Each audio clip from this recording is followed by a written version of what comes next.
Okay, with that, I'm pleased to hand it over to Shri, our Chief Product Officer. Shri? Thank you.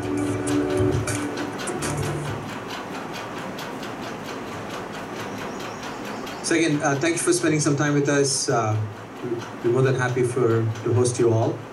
And I'm just going to talk about a little bit, right? So Jeff talked about our culture, what we're trying to do in India, truly building that entire ecosystem. And I know there's a big Swadesh thing going on, right? India to the world. And we truly believe in it, right? So India is the world's largest economy. US is the second largest economy. I mean, democracy, not economy. But when you start looking at it, but most of the software is actually built out of India, right? So India is becoming a strategic partner to us. And when you look at our own product chatter, the first thing what we're trying to do is we want to understand our customers. So in this particular case, our customers are not just who pay us money, right? It's our partners, it's our employees too. You just heard from two of the interns. I'm going to build something that somebody's going to use it. That's the most exciting moment for me. That's what we want. We want the ecosystem play. We want our employees, and we treat them our own customers too. We want to enable them to give the best. And that's with any knowledge economy. That's with any young nation, right? I mean, there are a lot of innovations happening in India, and we also want to be a part of that. The next thing is, we want to focus on sweet spot. Ivanti does a few things very well globally. And we're not everything for everybody. And we're very clear, right? Our CEO is very clear on the mission. We want to be the disruptor. We want to be the best what we do. And we want to be that convergence platform for the CIO. And when you look at it, there are two things the CIO is trying to solve. Security, and he wants to service his stakeholders. Service management, and ensuring the securing the organization. And if you take a look at Ivanti, what we do is exactly that. And when you look at certain companies, they can do service management. When you look at other companies, they can do security. Very rarely, actually there's no company at our scale that does both. And that's the beauty. And we want to focus exactly on that disruption. And when you start looking at what we do today, we have some amazing solutions, but we want to further simplify them. We want to be the destination software as a service company. We want to be a SaaS company. We want to deliver what we do from the cloud and reach as many customers as we can, right? We're talking a global phenomenon, not just a cohort, not just a country, but we want to be the global company. And if you take a look at Ivanti, we're all over the world. And that's what we're talking about. We serve the governments, we serve the private sector, we serve the small mom and pop. We want to make a difference, right? And that's what we want to do. We want to make sure our solutions are easy to use, easy to buy, easy to deploy, easy to try, right? We want those easy buttons. We want to simplify what we do with greater outcomes. We want to make sure they're getting the best of what we do, and we are a true enabler. And we're also looking at how do we do what we do from the cloud, right? So we have so many customers which use our software for on-prem. But what we truly want them to do is we want to use the power of the cloud, right? Whether it's faster reach, better scalability, better security. We want to ensure, we want to migrate our customers to the cloud, because every digital transformation is moving to the cloud, and we don't want any of our customers to be left behind. And that's why there's a massive push from us in educating and bringing the awareness on what cloud means to our customers. And finally, it's all about understand our customers, right? Again, we are very, very clear on that. We want to build solutions to solve the pains. We just don't want to be a white hat company. We truly want to be a painkiller, right? And we truly mean by that. And then it's all about relying on the data. Our North Star is data. We have some amazing data that we collect, and we want to build insights out of that. And the whole Neurons strategy, you'll listen from us, is amplifying the intelligence and being able to be that neuro system to take better decisions, faster decisions, right? And then when you look at where are we evolving from what we used to be? So we used to be more pillar-led, and functional solutions. We were the world's best discovery platform. We had the best management platform when it comes to device management, especially the mobile, the industrial. And we have a lot of security solutions. We're the world's largest patch management vendor today. And we're the world's largest last mile company. Every security vendor actually uses us to fix the issues they find. And we're also one of the largest service management companies in the world. But if you take a look at them, we're solving a functional problem. The true power of Ivanti is not realized yet. When do you realize the true power? When you bring 10 people together. It's a team effort, right? Same thing applies with software.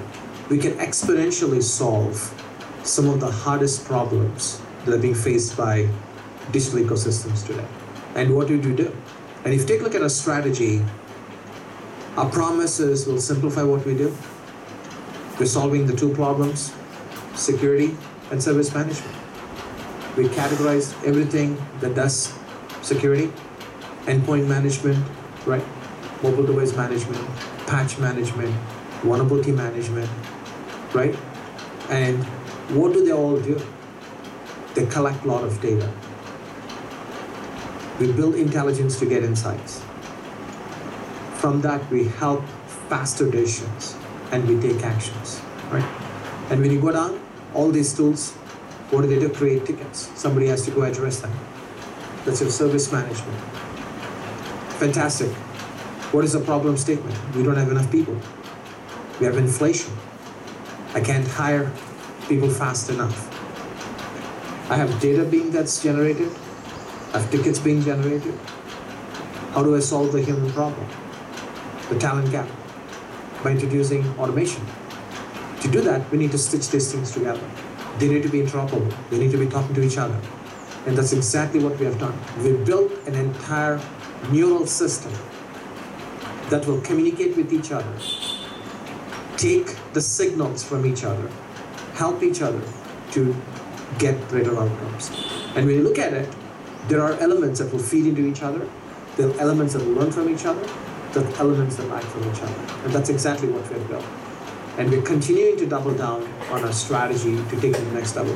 And when you take a look at the real problem we're trying to solve today, while we provide a secure user experience, now take the onion and peel it. End of the day, we're trying to address and cater to the human, right? With the power of the machine. The machine intelligence with the human intelligence is what neurons is all about. If you take a look at a customer's journey, the biggest problem we have is cyber hygiene, right? We all floss our teeth, we brush our teeth every day, right? We don't do it once every month, right? We do it every day. How come we don't take care of our systems every day? A very simple analogy, right? We truly don't take care of our systems every day. We only apply patches when we want to. That exactly is a real problem today. When you look at the cyber crime, when you look at the cyber terrorism, when you look at attacks that are happening on common individuals, it is the cyber hygiene. It is the lack of us not taking care of our systems. It is us not configuring our systems. It is us not writing secure code. It's a 3 core tenets. In secure code, misconfigurations, not patching. And that's exactly what it is. Take a look at what we're doing. We're understanding your vulnerabilities. We're understanding your configuration catalog. We're understanding the data that's coming from your third parties. Bringing all that together to understand the risk. We're looking at, okay, how do I create tickets from risk to solve? We're making sure we're automating your tasks. We're ensuring that all the tools we have are actually acting together for just one single outcome.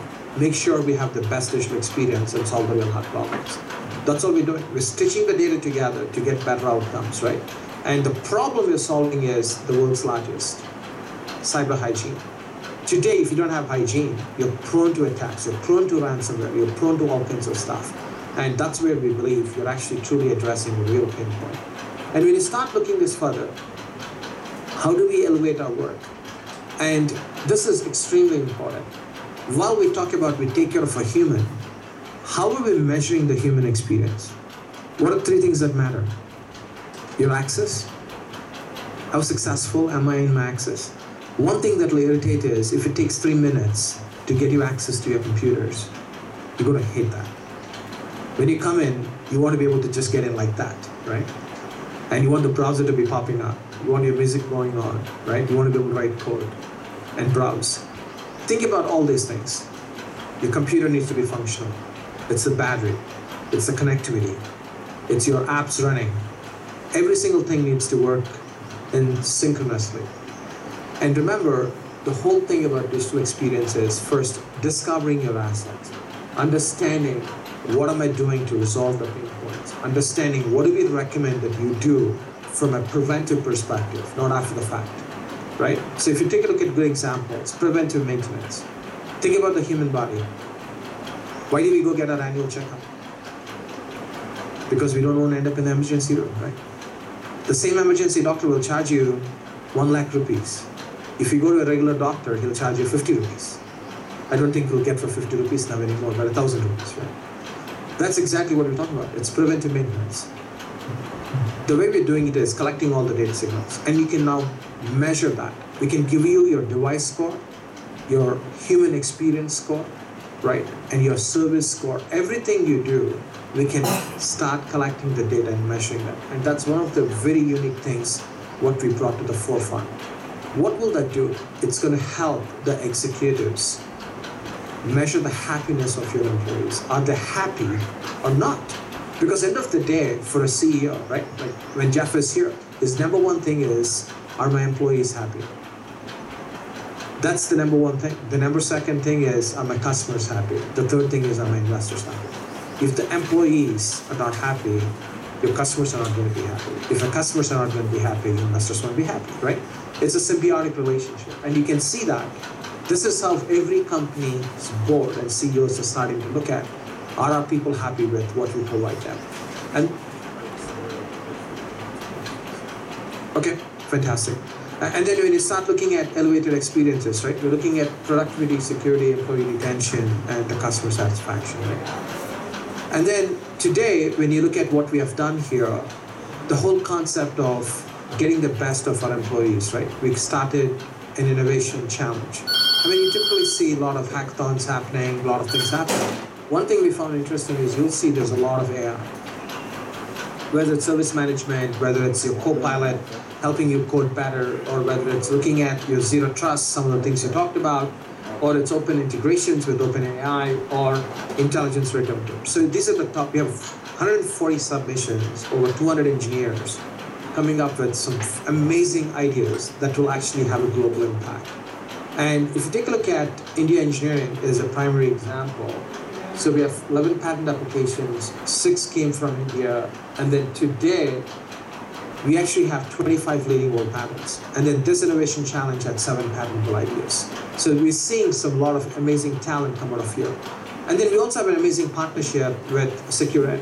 If you take a look at Securin, it's actually started in the United States in collaboration with IIT Madras, right? They're a team of 250 engineers, world class, and one of the only 2 companies that are certified numbering authority when it comes to vulnerabilities. And we partner with them to really get to a phenomenal data set. Think about the ransomware, what we're trying to do. Today there are 160,000 vulnerabilities in the last 10 years. Not every vulnerability is important. The first thing we look for is, how many of them are actually weaponized? Attackers or researchers taking time to write an exploit. Out of them, which ones are dangerous that can be used remotely to attack a network? Only 5,000. How many of them are truly tied to ransomware? 344. How many of them are trending in the last 30 days? 180, right? And how many of them are won by the US Department of Homeland Security? 230. And how many of them the MITRE TTPs, the kill chains you talked about, 57. If you look at the analysis here, this typically takes days for a human to do it, and we do it at machine speed. That's the power of Ivanti we're talking about, and our partners. We work with world-class partners to get the best data to really help our customers solve the problem. And Ram, you want to take over?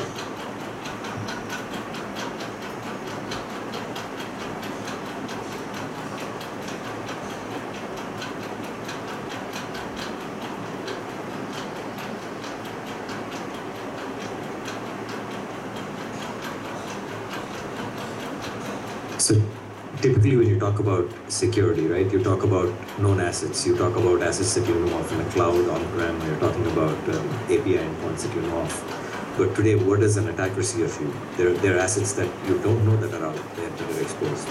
So today, a space that was created, and a lot of people try to look at it, is external attack surface. So what is it that's already out there about you that you don't know of? So that's the space what we're addressing, examining your attack surface. And we ran this report across all the Indian states. We didn't scan any of them.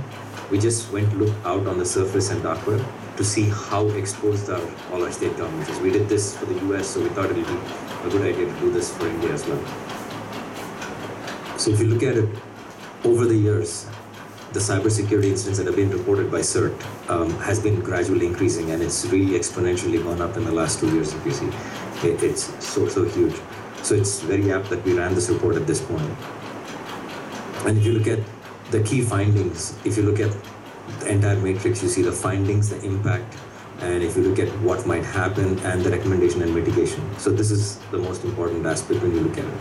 When you look at from websites that lack encryption, 10% of Indian state government websites don't have encryption in India. I mean, when I talked also about the API security, I said any request going in and coming out has to be encrypted. That's a fundamental thing. Even sometimes if they're encrypted, they're breakable. So you have to look at what kind of mechanisms you use for encrypting. If you look at high-risk services that are open, 2,000 plus high-risk services that are being exposed across the country. If you look at, again, 3 states have their databases exposed to the internet. For example, it could be a cable operator, payment bills, electricity bills, or whatever it is. So all these things are exposed to the internet.